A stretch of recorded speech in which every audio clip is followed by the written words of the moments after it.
Hello, do you have a fear of motorway driving? Do you find that whenever you drive on motorways, your hands start to sweat, your stomach feels horrible, your heart's thumping, and especially when you get to a road like this where it gets wider and there's nowhere to pull over, you're terrified and having a complete meltdown? Well, in this video, I'm going to explain why that is. So in case you haven't seen any of my many videos on driving anxiety, my name's Paul and I've been a driving instructor in the UK for over 20 years. I've also been a hypnotherapist for the last 5 years, and I specialise in working with people online to help them overcome their fear of driving. So first of all, what is driving anxiety? Because some people say, look, I don't really know if I've got it. Is it normal for me to feel this way? Am I just a bit someone who doesn't like motorways, or do I have an actual problem? Well, if you just don't like motorways and you'd rather not drive on them, well, that's fine, that's up to you. But what I'm talking about with driving anxiety is when people have a complete meltdown and they're shaking, they're sweating, and you might spend days before you even go on the motorway panicking about it, planning your journey. That's the kind of fear we're talking about. So where does this fear come from? Well, the first and most important thing to know, which I say in all my videos, is the fear of driving has nothing to do with driving. So please do not waste your time going out driving with driving instructors, driving courses, exposure therapy. It's all a complete waste of time. I know that because, as I said, I've spent over 20 years as a driving instructor, and I know from having done it over and over and over that just telling people that they'll feel fine and push through and expose yourself to driving, it doesn't fix it at all. Why? Because your fear of driving is actually an old thing from your life that is simply coming up when you drive. Driving is what triggers the problem off. It is not the problem itself. So anytime you get told to just drive more and expose yourself to driving, it won't work, because all you're doing is exposing yourself to symptoms. It's the trigger, it's not the actual problem. So what is the problem then? Because people all say, well, I don't get it, I don't know what this problem could be, I thought it was my driving. It's not.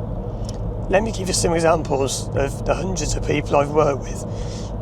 It always comes down to some old event, or more likely events in your life. People have the misconception that it's just one thing that's happened in their life. It's one memory from when they were a kid or something like that they have to find, and it will release the problem. That's not how it works in most cases. It's normally a build-up of pressure as you go through life. So when you're born, imagine that your kind of body here is like a pressure cooker. And when you're born, you've got very little pressure at all. But as you go through life, things happen. So you may have trouble at school, being bullied, and the pressure builds. And then you leave school, maybe you can't find work, maybe you have relationship problems, you get married, you get divorced, you have money trouble, you lose your home. And it can be little things, it doesn't have to be big things, it can be smaller things. But anything that's negative can build up the pressure. So the pressure builds and builds and builds and builds. And then one day, when you're driving, the lid comes off the pressure cooker. And because you're driving, when that happens, you now link driving to that feeling. Okay? As I mentioned in other videos, it's like the way you might hear a song, and it's a song that was on when you got married, and every time you hear it, oh, I remember this song, it was on when I got married or whatever. You link things together like that.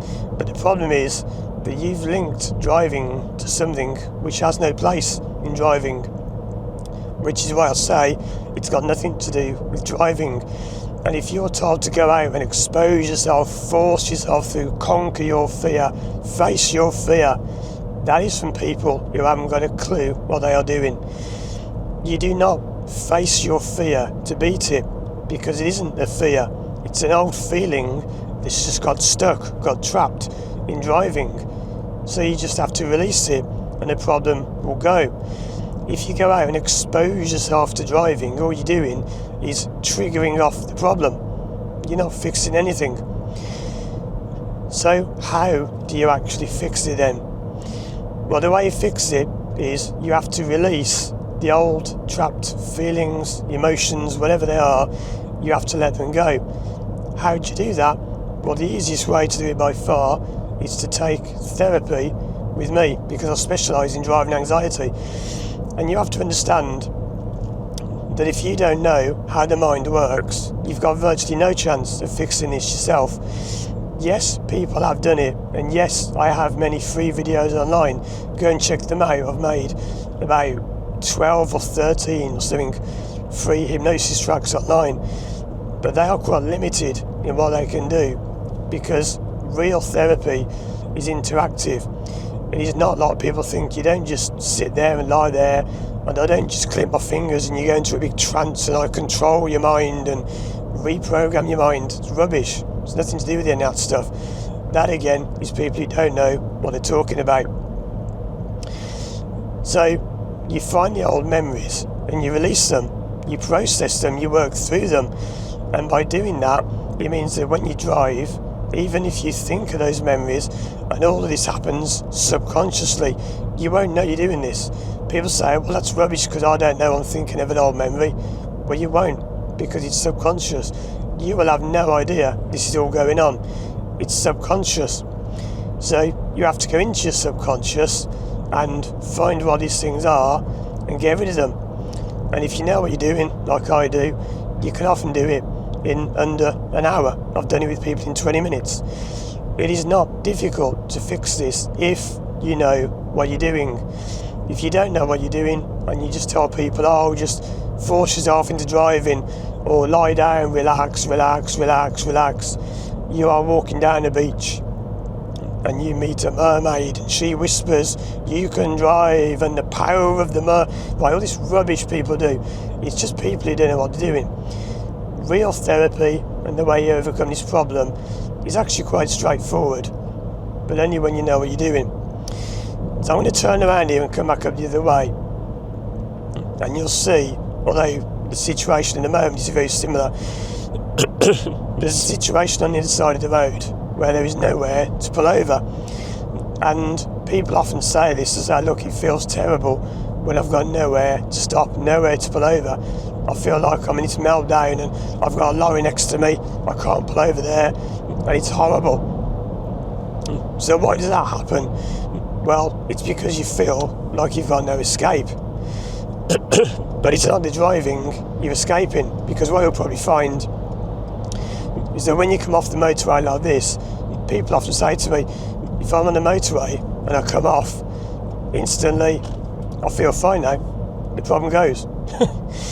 So why is that? Well, it's because when you're in that situation there, you have no escape. There's nowhere to go, nowhere to stop, nowhere to pull over. No help is available. And very often, but not always, but very often, you will find that when you discover what this memory is, what this event is in your life that's causing you to feel this, there's often a similar feeling then.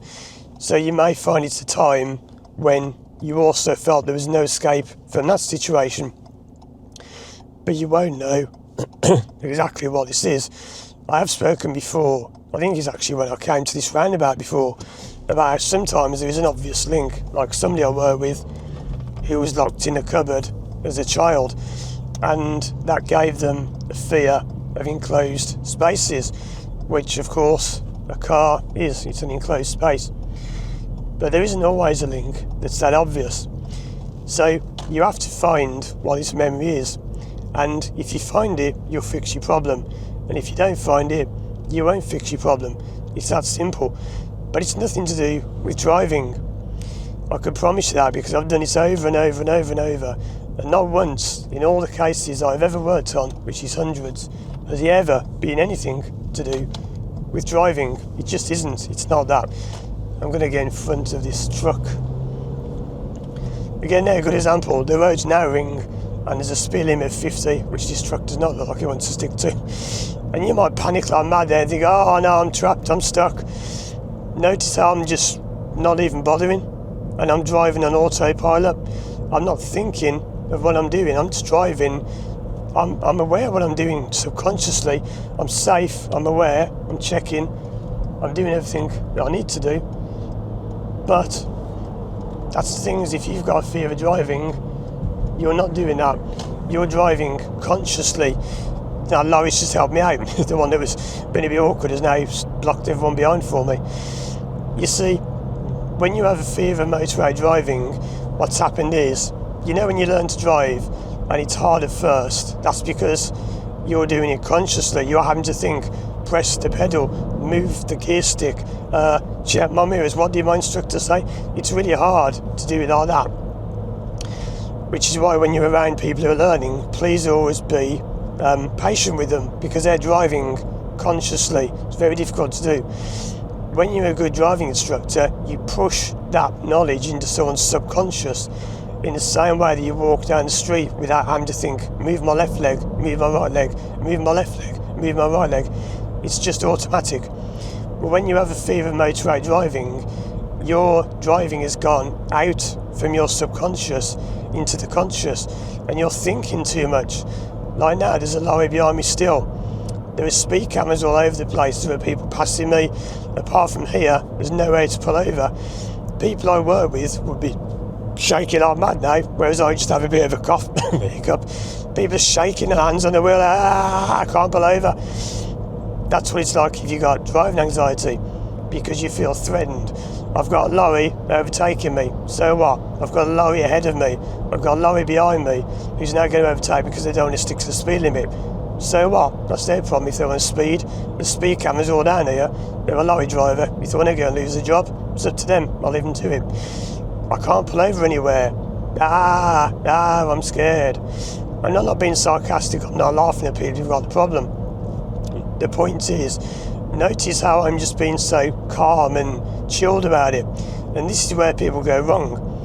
Many therapists who don't know what they're doing, or people online who are these self-proclaimed experts who know nothing, will look at people like me driving and they'll just say, just chill out, just relax, just take it easy.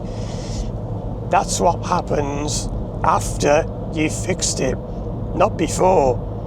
You can't just go out and say to someone, if you've got a fear of motorway driving, could you just drive like this and just be chilled, just relaxed, it's okay, just be calm. It's nonsense to say that. It just shows that the person saying it doesn't understand the problem. Many therapists have never been in a car with someone who's got driving anxiety. You see, they might have trained in therapy, but have they ever actually been in a car with someone with anxiety? No. But I have, for over 20 years. I've taught over 1,000 people to drive, so I get it. And I'm never going to say to you, just relax, just chill out, just get on with it, just expose yourself to driving. Useless advice from useless therapists. They don't get it. It's nothing to do with driving. It's because something else in your past has been triggered off.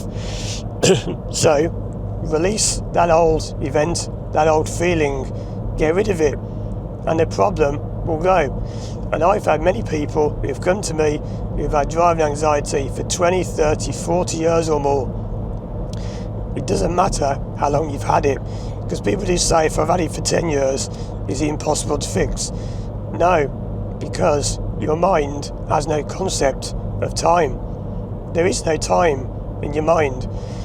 That's why the old problem fires up now, because it thinks it's happening now, even though it's not. So you see, time is irrelevant. 10 years, 20 years, it isn't 10 years and 20 years. People say, this makes no sense. It won't, because it's subconscious. People say, how can a memory from my childhood affect me when I'm driving? Because it isn't a memory from childhood. It's happening now. In your mind, you are still a 5-year-old now. You are still a 10-year-old now. It wasn't 30 years ago. It was now, because there is no time in your mind. That's why it can seem weird when you're reacting to something that happened decades ago now. That's the way it happens, this is the way it works. So, that is all you need to know to overcome your fear. You need to simply find what this whole thing is. But like I always say, don't waste your time consciously thinking of it. It is not a case of just thinking, oh well, was it that time when I did this? Was it that time? Was it this? I wonder if it was this. That's not how you find it. You must communicate with your subconscious mind to find it, because your subconscious mind does not understand words. It's no good saying, I can do it, I want to drive, it's safe, just let me drive. Your subconscious mind will not understand that at all. So the way you find it and also fix it is you have to speak to your subconscious in a language that it understands, which is imagination. You have to use your imagination. So let me give you an example of this. People I've worked with, this is the kind of thing that happens.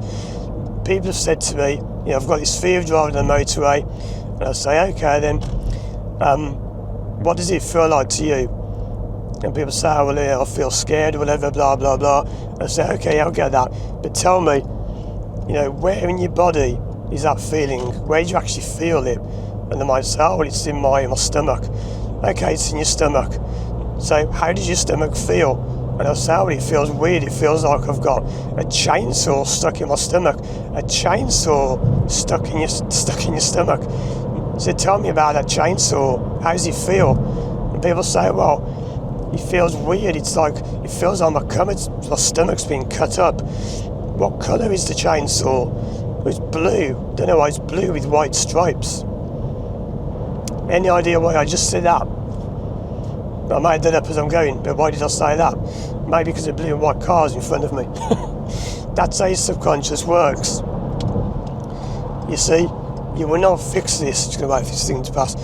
You will not fix this by being logical and conscious and thinking, oh, it's about this and about this and about this. I'm just going to wait for this van to come up, in case you wonder why I'm here. So what you've got to do is you've got to use your subconscious. You notice then when I was talking to that person, the client, and they were talking about a chainsaw being blue and white, does that make any sense whatsoever? No.